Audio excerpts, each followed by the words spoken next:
All right, we're less than a week to the FOMC, and the market closed this week with a strong candle with a nice, good bullish close. As the market continues to price in what's largely expected to be a rate cut. What's going on with these other markets, and how likely are we to be into a euphoric stage of the market to where this rally may eventually just be done here? That this might be kind of a blow off top move. So I'm going to break that down from a technical perspective and show how much potential, if any, that we have to the upside heading into next week after the FOMC and going forward from there, and what could be the drivers for that stock. We'll take a look at a trade idea for a stock to follow the trend that we're expecting in a stock that's got some pretty good volume support and that's stuck in a range. So we'll see if we can't trade it in that range. So let's go ahead and get started. Today is Friday, July 26, 2019. This is the Market Outlook from MarketScholars.com. My name is David Settle. All right, well, let's take a look at the S&P 500 with the market forecast indicator like we always do to start off our video. And you can see we remain strongly bullish, strong green shading, rising green line, rising market sentiment. Those, you can check off all three of those boxes. We continue to push higher. The near-term line did come down more after yesterday's decline. We had a down day yesterday. We actually reversed yesterday's losses and then some today, but still the near-term line came down. The momentum line bounced up higher. That's not surprising. The near-term line is still above 50, and so that's okay as long as it's stays above 50 for 7 to 12 days. 1, 2, 3, 4 now. That's your typical time frame. We'll see if that ends up being the case, but still a very, very good move for the S&P. You can see the Dow Jones Industrial Average not nearly as bullish, still below those highs. It's close to the highs, but it's not getting up to new ones like the S&P did. It's a price-weighted average of only 30 companies, so keep that in mind compared to a market cap-weighted company. And really, all your stocks today, if you were to take a look at the stocks that did the best today. If I were to scroll by market cap size, you can see there's a Microsoft, Amazon down a little bit, but look at Google up today. You can see Apple's up a little, Visa, some big companies that are on the upside, and so that's what drives the S&P 500. Whereas with the Dow Jones Industrial Average, when you look at it, it's a price-weighted average. So the bigger companies the companies that have the biggest weightings are the ones with the biggest prices. And you can see you've got a couple up here that had some relatively bigger losses, even with a smaller company that's having a big loss. But Coca-Cola, one of the bigger gainers, in fact, the biggest gainer in the S&P, is one of the lowest prices. So you can see now why the Dow didn't do nearly as well.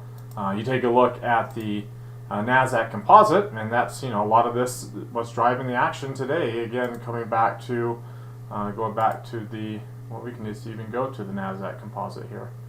We'll go to the NASDAQ composite, and you can see the stocks with the biggest winners. In fact, here, let's go to the volume. The stock with the biggest winners are let's go market cap actually, because this is the exchange. But again, you see all the big Netflix and Pepsi and Citigroup and Google, all in here. And again, if you look at the S&P 500, S&P 500, here we go. And you look at the biggest winners on the day. There's Google, there's Starbucks, there's Twitter. Lots of big returns in these NASDAQ type companies. That's fueling a lot of this run. Whereas in Russell 2000, still trying to figure out what to do with this breakout. We had the breakout a couple of days ago. It didn't hold yesterday. Fortunately, it didn't, unlike this other period where it didn't hold, where we really started our intermediate decline, it's still holding up well. So this is a good sign. This is a better sign for the small cap index, as you see here when we get to the weekly chart. So going back to the S&P 500, the expectations are we'll continue to be bullish here. The intermediate line is still above market sentiment. That market sentiment, once it gets in the upper reversal zone, then you start looking for signs of weakness, and it takes a while. It took this a while, and it didn't get up into the upper reversal zone, into that fourth month, almost third month into the fourth month. We are now about 1.5 months into this current intermediate run. So we've actually had a pretty decent run for a good amount of time. It's not necessarily over yet.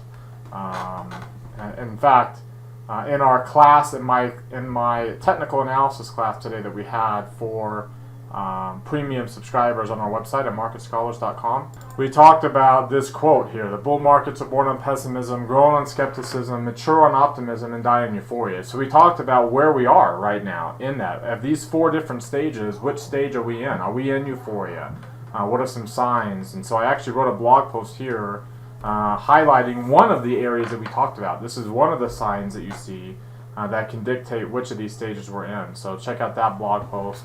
But it's a very interesting class today. We had a lot of good discussion, to say, okay, are we in euphoria right now? And if we are, what do we expect to see? Are we not euphoric? What if we're not euphoric? Then what signs? What does a euphoric market look like? So I showed all of that in the class today. We continue to be bullish, and the expectation is, at least in the rest of this intermediate trend, that will be bullish for a while. That at least going into early next week. Next week we'll have another big week of earnings. This week obviously highlighted by the big tech companies, but now we'll start getting the bulk, right? A big chunk. If they're not necessarily big names, there definitely is a big chunk of earnings due out next week.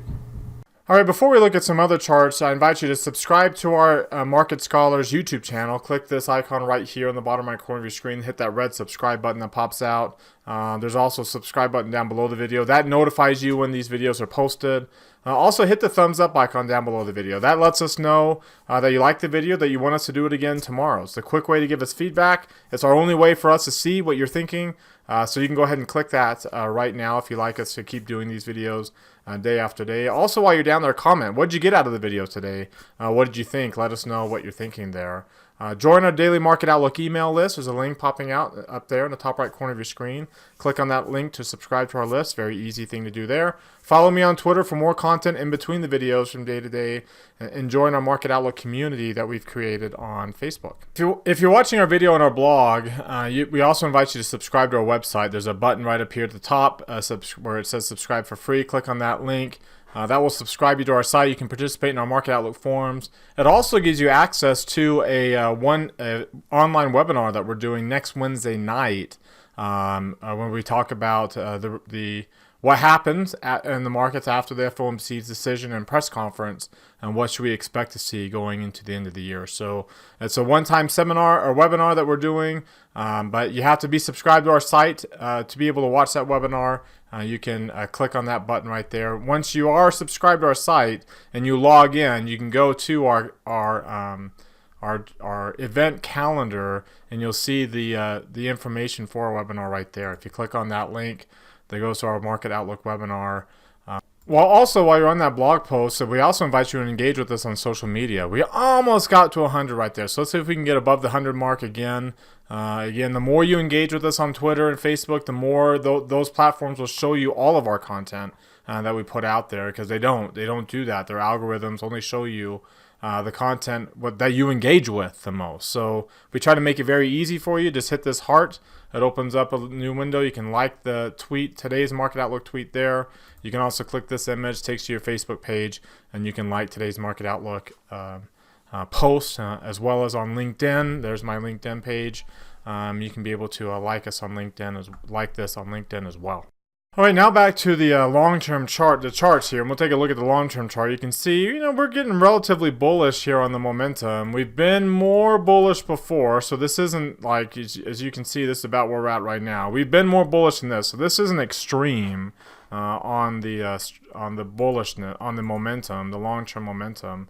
If you do take a look at this week's candle, again, this is the Hakunashi candles. Next week's Hakunashi open will be right at the midpoint of that candle. So you're looking at roughly about, let's see here, we opened at 2982.80 and we close at 3,311. Yep, okay, divide that by 2. So the open of next week's candle will be right around 29.92, almost 29.93. And you see that we actually close at the high of the week at 30.27. So depending upon where we open next Monday morning, we'll probably have another good bullish candle next week. And, 1, 2, 3, 4, 5, 6, 7, it would be 8 weeks next week. We'd have to drop back below 29.92 for us to start flirting with a transition candle again. So whereas this really could have been a transition candle this week, a good move at the end of the week here to the upside has helped us avoid that. And we're back on this kind of bullish train. Remember, this idea I've mentioned before, but this intermediate runs in the last 1 to 3 months. So that's 4 to 13 weeks. We have now 7. So it's not like we're even pushing the boundaries here like we really did when we had about 17 weeks, 18 weeks during this rally. Let's take a look at the 3 green arrow chart. You can see obviously we're back to, well, we got 2 green arrows. The MACD's almost there. If you see on the on the 2-line versions of it, the MACD is almost back above its moving average. The stochastic is above its moving average. We're after yesterday's test of the 8-day, we're bouncing back off of that. We're continuing higher. Remember, the Russell 2000 is a little bit of a different story, but its MACD is now back above its moving average. So same with the stochastics, both in the upper half of the chart, bouncing off this 8-day moving average and moving higher. So as underperforming as that has been, a lot more compared to the S&P 500, a bigger underperformer. It's had a nice little rally here. And that's really what we need. If the market's not going to be able to sustain more of an extended run than what we've already had without participation in more of the broader market beyond the 500 biggest companies. All right, if you take a look now at the intraday chart, look at how bullish that is. So back to, as we start to move this up, if we didn't form new highs at the end of this 4-week period, then the ranges would really start tightening up pretty quickly.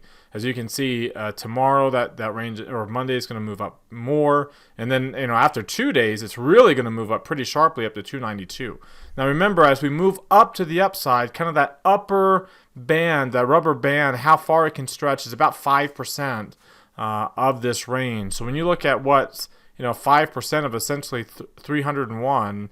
You're looking at about 15 points. So once you get to a low point of 294, then you're looking at about a moved up to 309 before you really start to stretch the rubber band too far. And that's after 2 days.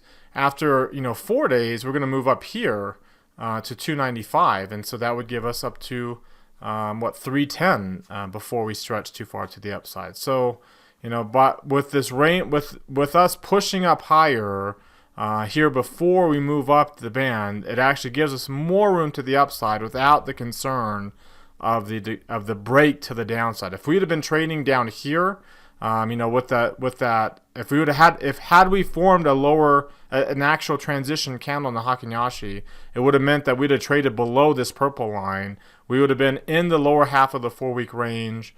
And breaking down to the down, and that 4-week range will tighten up. We'd be really pushing down the low end of the 4-week range, flirting with an intermediate pullback at that point, according to what this chart would tell us.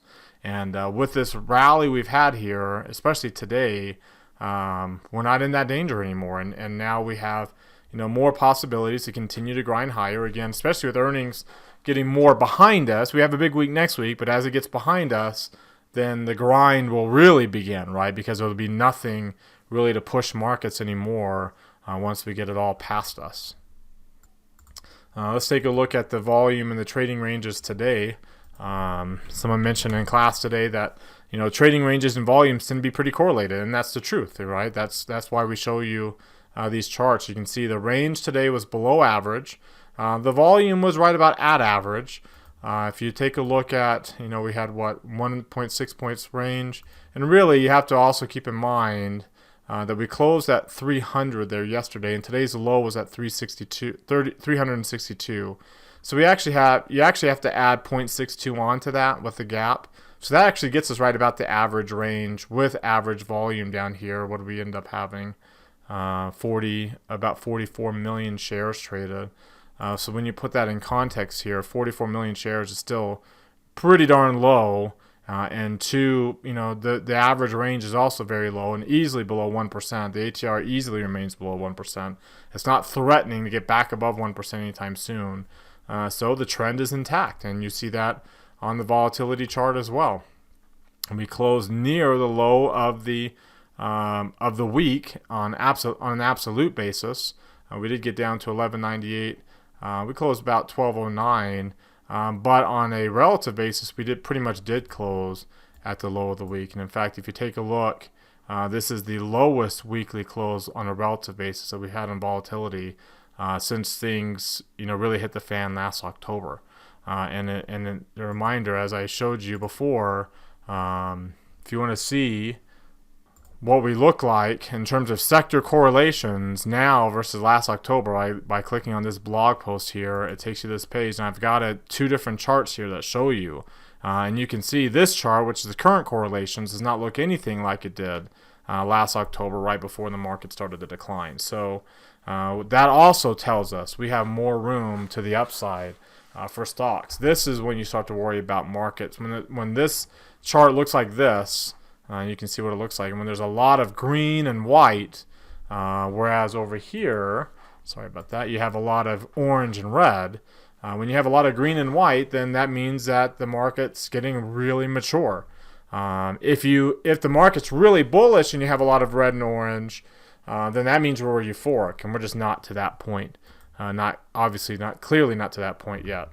All right, before we look at kind of the fundamental factors in our trade idea of the day, we'll take a quick pause here in the middle and summarize our technical outlook. And again, the posture remains strongly bullish, and all signs still. The train has left the station, and all signs still point that there's still some room to go for the train to get to its destination. We're not close to any euphoric status yet, at least according to the correlations. There's other factors that can dictate that. Like I said in my technical analysis class today, we actually looked at quite a few different factors, including correlations. But according to that particular set, as well as the intermediate line only being a month and a half, it doesn't look like we're maturing on this current run yet. Of course, that remains to be seen, and anything can throw things for a loop and throw the train off the tracks. But right now, things look bullish, and looks like we can continue to grind our way through the rest of this earnings season and on up. And how far and how fast it will go up may be very similar to what we saw last summer, where we just, especially with the seasonality factors working against us, then this tends to be more of a pullback time of year. And if we do continue to push higher, we'll be working through that, and I would imagine that would slow things down too. It doesn't mean we have to go down, but I would imagine it would slow us down as well. So what do you think? Do you agree with that assessment? Do you disagree? Click that link right there. It's popping out, opens up a poll, and then you can vote, either agree or disagree. If you vote disagree, scroll down to the bottom and comment in the comment section below on what you're seeing that suggests maybe we should expect to be a lot more bearish going forward from here, or maybe I'm not bullish enough. So let me know what you're seeing in the comment section below. All right, now let's look at what's driving this price action, and let's go just to this week. So let's pop out over here to July, and we'll look at just how things have performed this week alone. As bullish of a week as this has been, and as much underperformance we've had in small caps, it's a good sign to see small caps moving up higher here. Now you also see what also took a big jump higher, and that was the dollar. The dollar had a really, really big move up this week. Up 1% on the week, and that's what drove the outperformance of U.S. stocks over international stocks, which are both down here, EEM and EFA. Preferred stocks doing well, high-yielding corporate debt also doing well. That's a very risk-on environment. Gold and treasuries down here at the bottom, and of course agricultural commodities coming into play with the weather issues that we're having here and the tariff issues that maintain with China there. So, a good bullish move. That dollar move, if you take a look at the dollar move, let's go to like a daily chart here. That's a really big, strong move up to the upside. And you can see we got above 98 again. And this is a very, very important level. If we can get above 98 and hold this breakout, That would be a significant move for the dollar, and expectations of how international stocks may perform. Of course, in this particular dollar index, the euro is a big weighting, and the euro is what's really driving a lot of the volatility in the dollar. There's weakness in the euro. You got a very strong bearish posture right now. You're flirting with these lows around 111, a break below 111, and the euro's done for a while. And that will be very bullish for the dollar going forward. Again, going back to the euro pair, and you can see how a break below this 111, and we just trend more to the downside. And there is more downside. We were down here before at the beginning of 2017 down to 105, and there's nothing that can keep us from going down there again. And if it does, then doesn't necessarily mean stocks will go down. It will weigh a little bit on stock returns, but it will mean that U.S. stocks will outperform, and that they're going to be the place that we want to be in relative to international stocks. So very, very important thing to watch. And again, you can see the dollar index on this weekly chart here, looking like it's trying to break out to the upside here with all this. Let's get rid of this drawing. Break out to the upside with this bullish candle it's got going on its Hakuyashi after multiple transition type candles, now breaking out with a strong bullish weekly candle and rising momentum. And again, that where it can peak up to 100 and above, where it got to when the euro itself fell to 105. So again, break above 98 and hold. That's going to be the sign that will make this move, because this is the Fibonacci retracement zone for this drop that we had. We've rallied up into the retracement zone. We've been unable to break through it. You're on this bullish. You're on this golden cross environment with the 50 above the 200, and now they're both rising up above, and we closed up above the 50. So you've got a good technical pattern here, but until you break through those highs, it's going to be hard to maintain bullishness. Every previous attempt at it, if I were to go back to regular candles here, every previous attempt that we've had to get above 98, the next week we came immediately back down. So that's the key thing to watch for here next week. Of course, yields rising would really benefit the move higher in the dollar. And if you look at yields, they remain very oversold, and we've seen times when they've been this oversold that they've risen up immediately. And as we head into the FOMC meeting next week, in past when you've had rate cuts, the yields have risen in the short term. Kind of a buy the rumor, sell the news kind of event. So we'll see if that ends up being the case again, where yields finally rally back up again after the market gets the event that it's been pricing in over the last little bit, this rate cut. Remember the Fed funds, the 10-year note is below the Fed funds futures rate, and that in the past has warranted rate cuts before, and that's what we're getting here. Or at least as far down as it is, and that's what we're expected to get here next week. So we'll see if, again, if that rallies up, how that impacts the dollar, because, usually a bullish dollar goes up with yields. In this particular case, early 2017, we actually rallied on yields when the dollar fell. So if that relationship returns, in fact, if you take a look at the correlation here let me pull up correlation. And we'll correlate it, to the dollar index, and we'll do it over a quarter. So we'll do 63. This would be 13 weeks on a weekly chart. All right. So again, during this period from 2017, when the euro had bottomed and it rallied, and the dollar fell, and then came back into that retracement zone. You can see that here's positive correlations between the dollar and yield. You tend to have pretty decently positive correlations. We had a positive correlation right now between yields and the dollar. If the dollar rallies and moves up, you would expect yields to move up too, unless that correlation breaks and starts trending back down to the downside. So that is an element to keep an eye on, because we do expect yields to bounce with the dollar at a kind of a key level inflection point breakout or not will kind of dictate what happens to this correlation with what we expect to see out of yields. Of course, when you look at gold prices, which is the other relationship between on the other side of the dollar trade, you have the euro and kind of gold move together. You can see the gold is as bullish as it's been in a while. It's kind of flirting up here, and you can't really see it. Let me see if I can move to like a 5-year or a 3-year chart. All right, so it doesn't show me very much context on this PPO, unfortunately.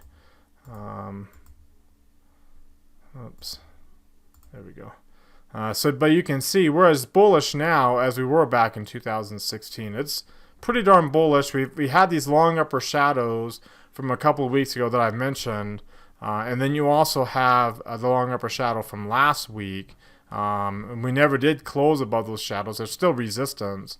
We have a lot of bearish candles here that can lead us not necessarily to like a bearish trend, but at least a pullback, at least a pause as the momentum starts to wane a little bit, especially when you look at like the Bollinger Bands for gold prices. They've really been kind of pushed out to the upside, and can we fill in this gap and come back down to 1350?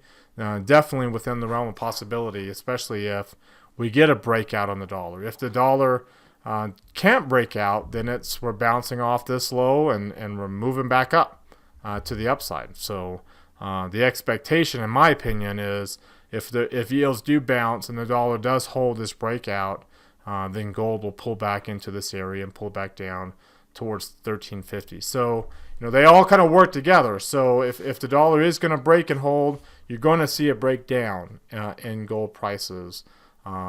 If you don't see a breakdown, then don't buy any dollar breakout, right?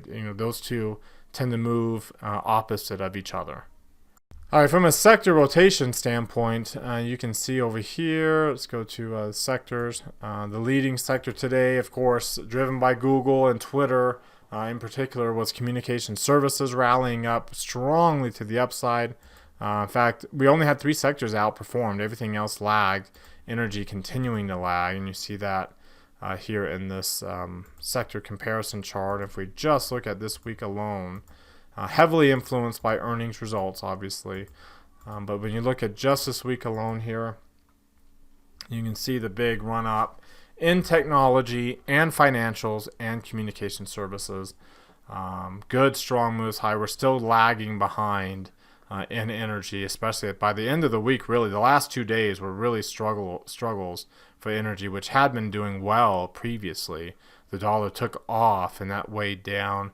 Materials also being weighed down. Industrial stopped going up, but still doing well in these financial areas, which would benefit from rising yields, as well as these discretionary, the cyclical areas. So again, a good sign, as I've shown before, this chart here.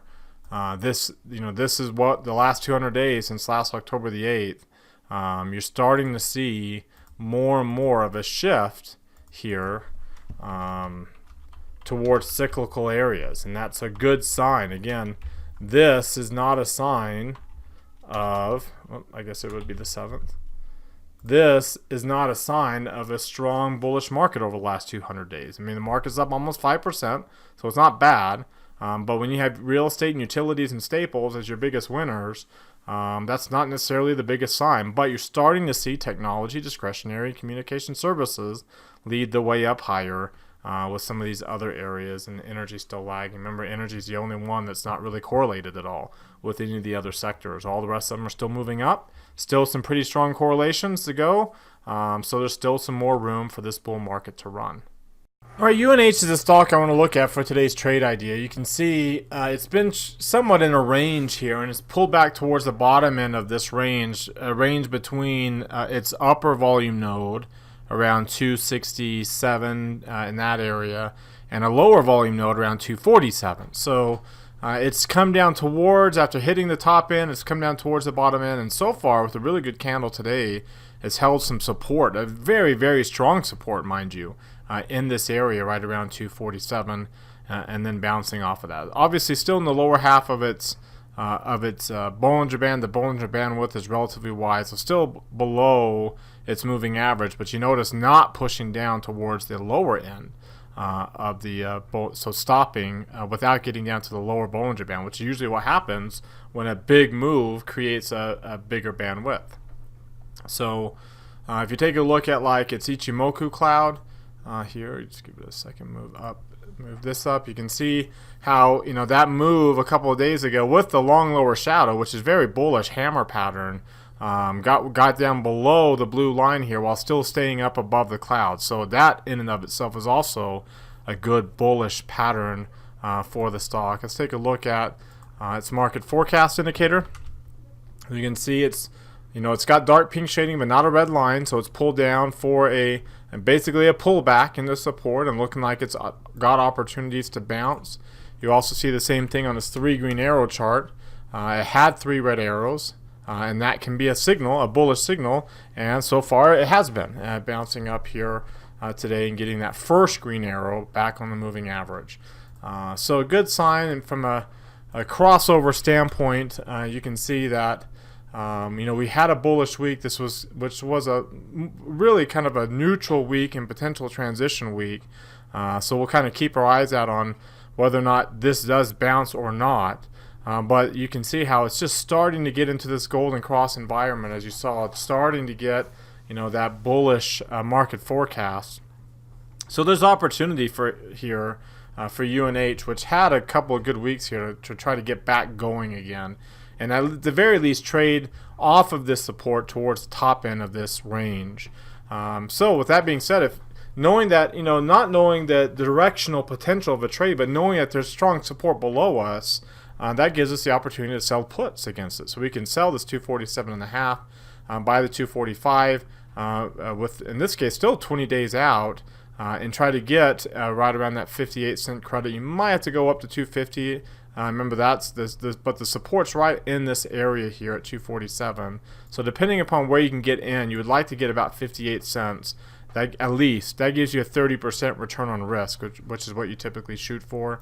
And again, if we're trying to make 58 bucks per spread, the most we'd want to lose is 58 bucks on the other end of the equation. So that would get us down below to 246, which would essentially mean for us to lose on this, we'd have to break through this support, and start moving our way down to the downside, break through these in the low of this hammer pattern and start moving to the downside. So good support, good opportunity for a bounce, good bullish pattern coming off that hammer, and we'll see if that leads to a good opportunity heading into August expiration without having to worry about earnings, heading into August expiration without having it to clear. I mean, we don't even have to even get up to that level, but knowing that there's this volume vacuum right above us, right above 250, and we've cleared 250, so that gives us more potential to keep filling in that vacuum until we get up to 260 and higher, which would be good. Anything above 247.5 is good for this trade.